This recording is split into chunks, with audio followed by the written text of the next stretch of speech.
Good morning, everyone. We're going to try and get you through this Monday morning. I'm Steve. And I'm Scott. Together with Backyard Musings, Science and Technology Channel. And we are in the backyard once again because of technical difficulties, but we'll get through this. We will. And today we're talking about animals and insects and how they shouldn't go together, but they do. A newly confirmed bacterial species, Rickettsia finnyi, has been identified in dogs with symptoms resembling Rocky Mountain spotted fever. Veterinary cases from across the United States have led North Carolina State University researchers to confirm a brand new bacterial species in the Rickettsia family. The microbe, first spotted in dogs in 2018, has now been formally classified as Rickettsia finnyi.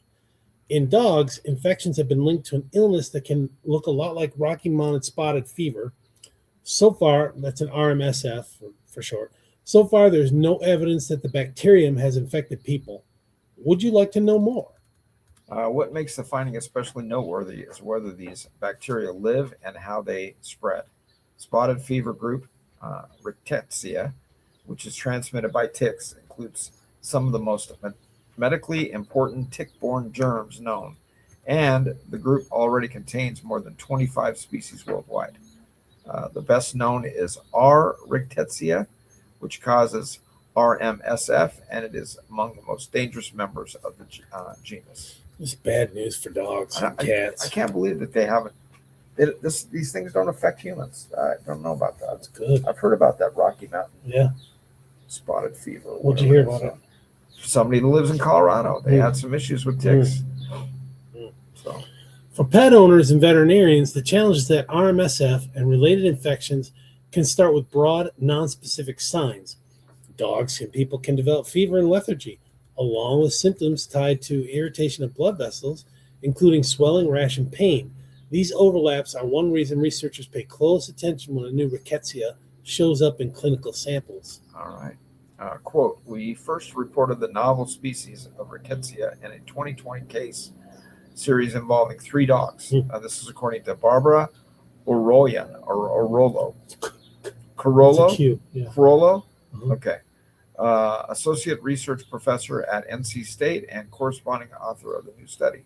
Quote again, since then we received samples from an additional 16 dogs, primarily from the Southeast and Midwest, that were infected with the same pathogen.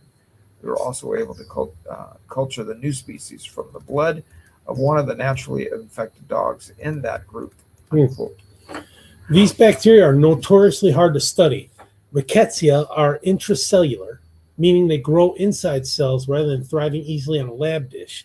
To formally establish a new species, researchers must culture it, sequence and publish its genome, and deposit the living samples in 2 biobanks so other scientists can verify the work and investigate the organisms themselves.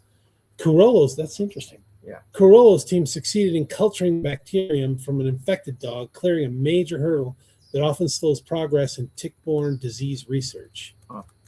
Quote again, Rickettsia species are difficult to culture because these organisms grow inside of cells, Carollo says.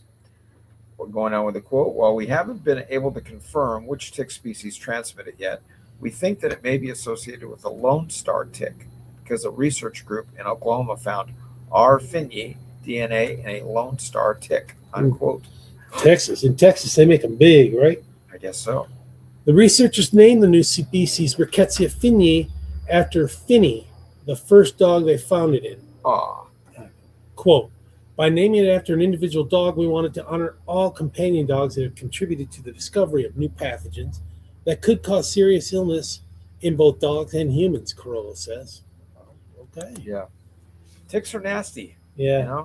You're not supposed to pull them out. You gotta kind of burn them off with a match or a lighter or something. But yeah, they can be nasty because if you pull them, they leave their little head.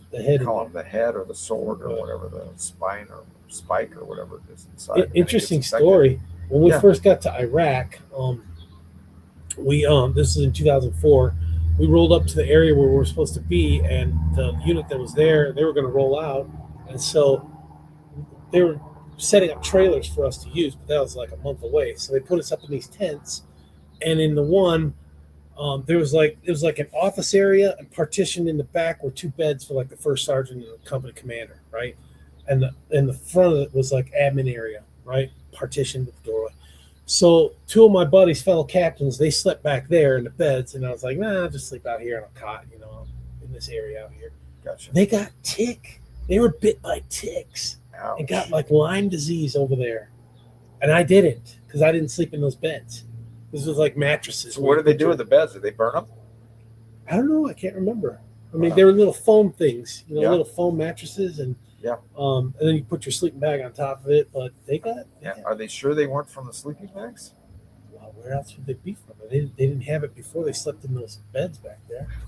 I mean, I don't know. Those ticks they're sneaky little critters. Yeah. But, so it was a bad deal. I mean, so he did was they- lethargic and I was slow. going to say, what happened to them? Did they No, get really I mean, sick? Well, lethargic and slow. I remember that. Painful I think the joints are painful. But they were able to be treated and stick around. Well, I don't know. I don't know that they treated them because they don't have like Lyme disease experts in theater Gotcha. and combat. So they dealt Toughed with the it out. VA when they got out. Yeah. Wow. Bad business. Glad I didn't sleep back there. Yeah. Good choice. All right, folks. Thanks for joining us. Take care, everyone. Thanks.